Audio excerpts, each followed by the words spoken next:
This is Cast of Wonders, the fiction podcast for young adults featuring stories of the fantastic. Welcome. Today we present Edgar Allan Poe's story, The Telltale Heart. Edgar Allan Poe needs little introduction. He was an American author, poet, editor, and literary critic, best known for his tales of mystery and the macabre. Born in January 1809, he was one of the earliest American practitioners of the short story. His works influenced literature around the world, as well as in specialized fields such as cosmology and cryptography. Though best remembered for horror, Poe also wrote satires, humor tales, and hoaxes. For comic effect, he used irony and ludicrous extravagance, often in an attempt to liberate the reader from cultural conformity. Poe also dabbled in science fiction, responding in his writing to emerging technologies such as hot air balloons in The Balloon Hoax. He died at age 40 in October 1849. The cause of his death is unknown and has been variously attributed to alcohol, brain congestion, cholera, drugs, heart disease, rabies, suicide, tuberculosis, amongst other things. Your narrator for this iconic story is the fabulous Ian Stewart. Ian is a writer-performer living and working in York in the UK. In the past, he's worked for BBC local radio in Manchester, the Isle of Man, and York, as well as providing voice tracks for hotels, businesses and foreign language courses. He is a tourist guide for the Ghost Trail of York. He's been a resident voice artist for Pseudopod for some years. You can read more about his poetry and his dog, Digby, on his blog, The Top Banana, or follow him on Twitter at YorkWriter99. Please check the show notes for details. And now, we've a tale to tell.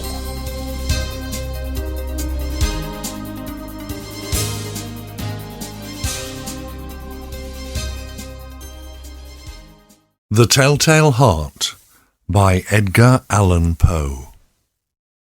True, nervous, very, very dreadfully nervous I had been and am. But why will you say that I am mad? The disease had sharpened my senses, not destroyed them, not dulled them. Above all was the sense of hearing acute. I heard all things in the heaven and in the earth. I heard many things. In hell, how then am I mad? Hearken and observe how healthily, how calmly I can tell you the whole story. It is impossible to say how first the idea entered my brain. But once conceived, it haunted me day and night. Object was there none, passion was there none. I loved the old man. He had never wronged me. He had never given me insult. For his gold I had no desire. I think it was his eye. Yes, it was this. He had the eye of a vulture, a pale blue eye with a film over it. Whenever it fell on me, my blood ran cold, and so by degrees, very gradually, I made up my mind to take the life of the old man and thus rid myself of the eye forever. Now this is the point. You fancy me mad. Madmen know nothing. But you should have seen me. You should have seen how wisely I proceeded, with what caution, with what foresight, with what dissimulation I went to work. I was never kinder to the old man than during the whole week before I killed him. And every night, about midnight, I turned the latch of his door and opened it, oh so gently. And then, when I had made an opening sufficient for my head, I put in a dark lantern, all closed, that no light shone out, and then I thrust in my head.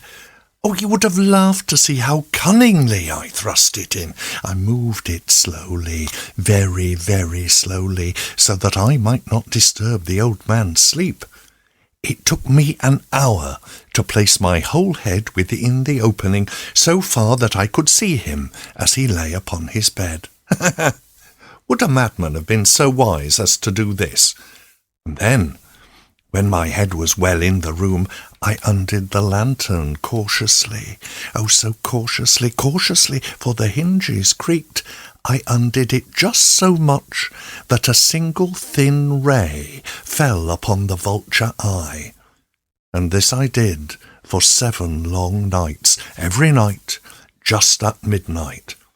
But I found the eye always closed, and so it was impossible to do the work, for it was not the old man who vexed me, but his evil eye. And every morning, when the day broke, I went boldly into the chamber, and spoke courageously to him, calling him by name in a hearty tone, and inquiring how he has passed the night. So you would have been a very profound old man indeed, to suspect that every night, just at 12, I looked in upon him while he slept. Upon the 8th night I was more than usually cautious in opening the door. A watch's minute hand moves more quickly than did mine. Never before that night had I felt the extent of my own powers, of my sagacity. I could scarcely contain my feelings of triumph to think that there I was, opening the door little by little, and he not even to dream of my secret deeds or thoughts. I fairly chuckled at the idea, and perhaps he heard me, for he moved on the bed suddenly as if startled. Now you might think that I drew back, but no. His room was as black as pitch, with the thick darkness, for the shutters were close fastened through fear of robbers, and so I knew he could not see the opening of the door, and I kept pushing it on steadily. I had my head in, and was about to open the lantern when my thumb slipped upon the tin fastening, and the old man sprang up in the bed, crying out, "Who's there?" I kept quite still and said nothing. For a whole hour I did not move a muscle, and in the meantime I did not hear him lie down. He was still sitting up in the bed, listening, just as I have done, night after night, hearkening to the death watches in the wall.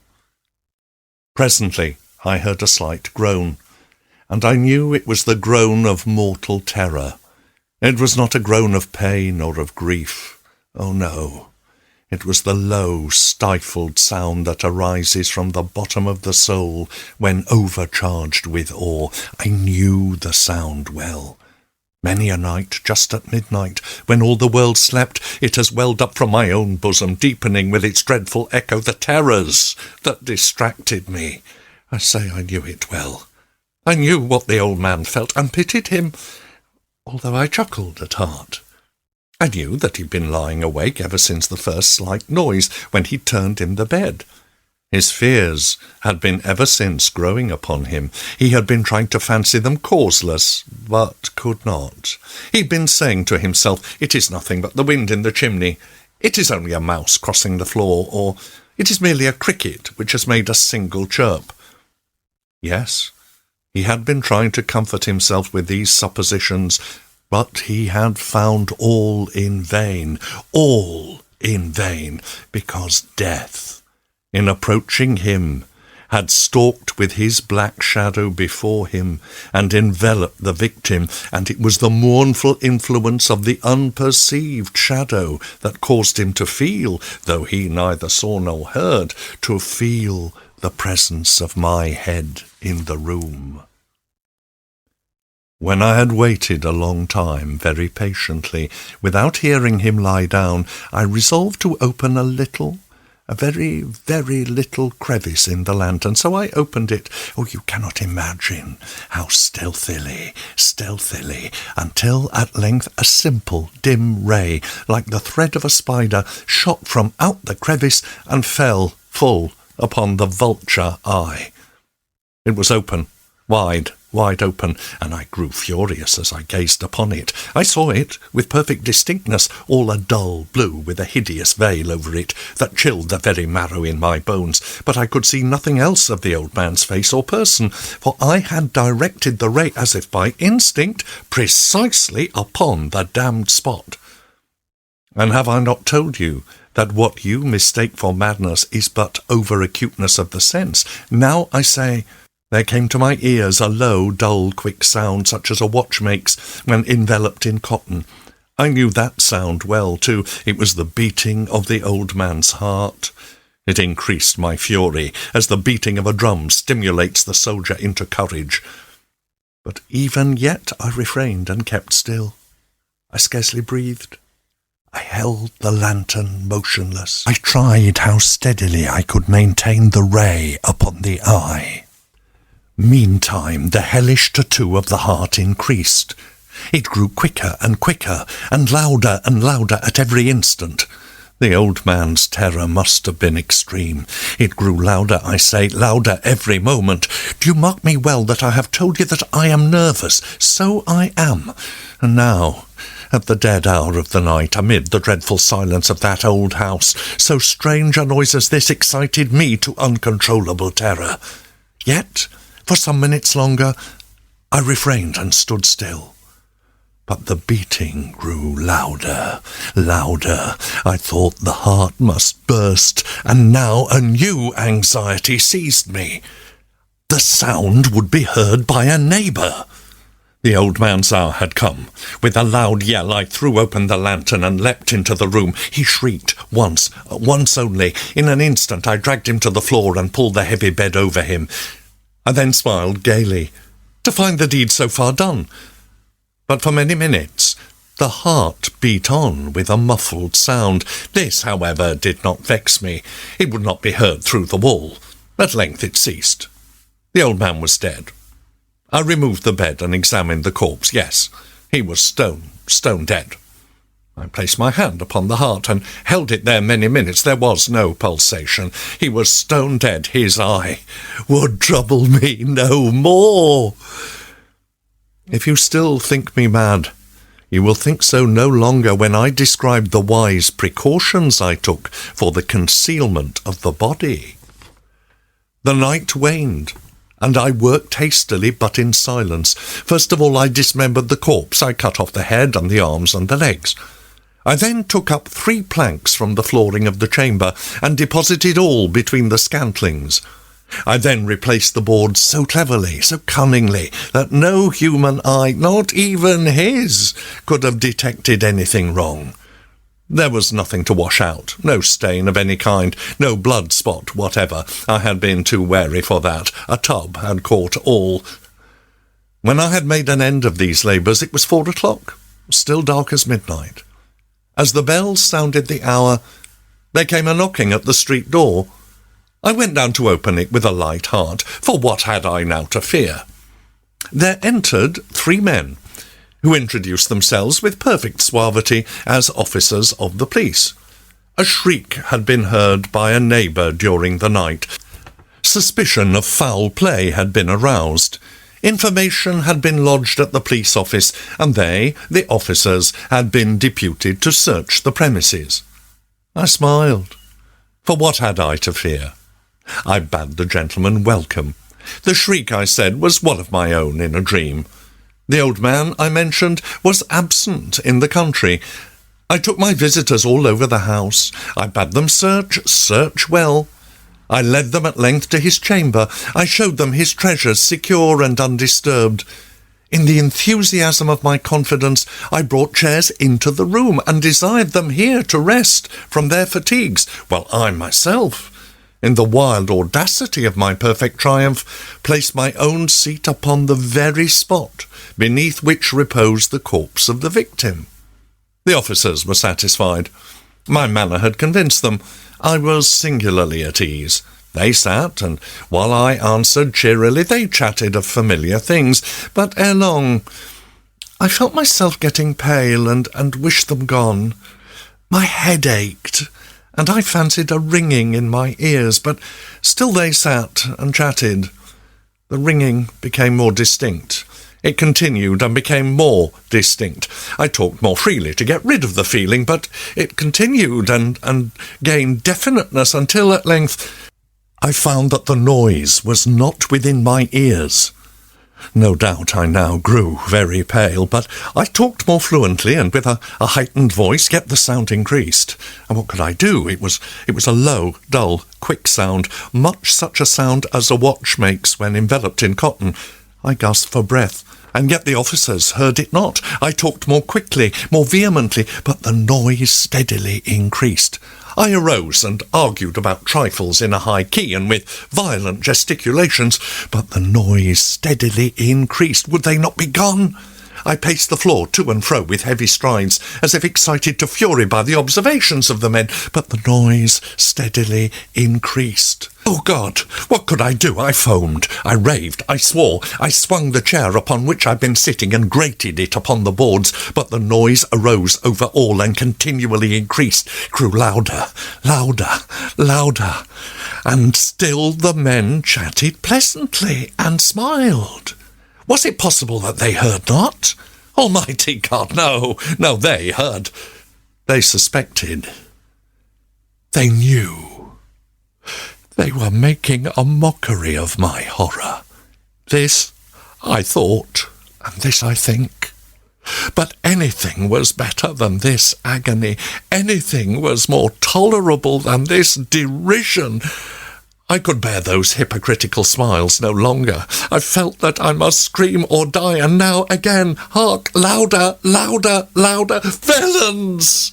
I shrieked, dissemble no more. I admit the deed. Tear up the planks, here, it is the beating of his hideous heart.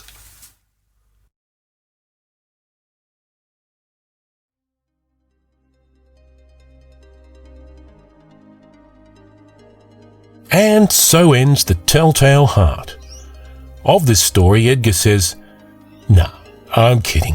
I did ask Edgar about it, but received no reply."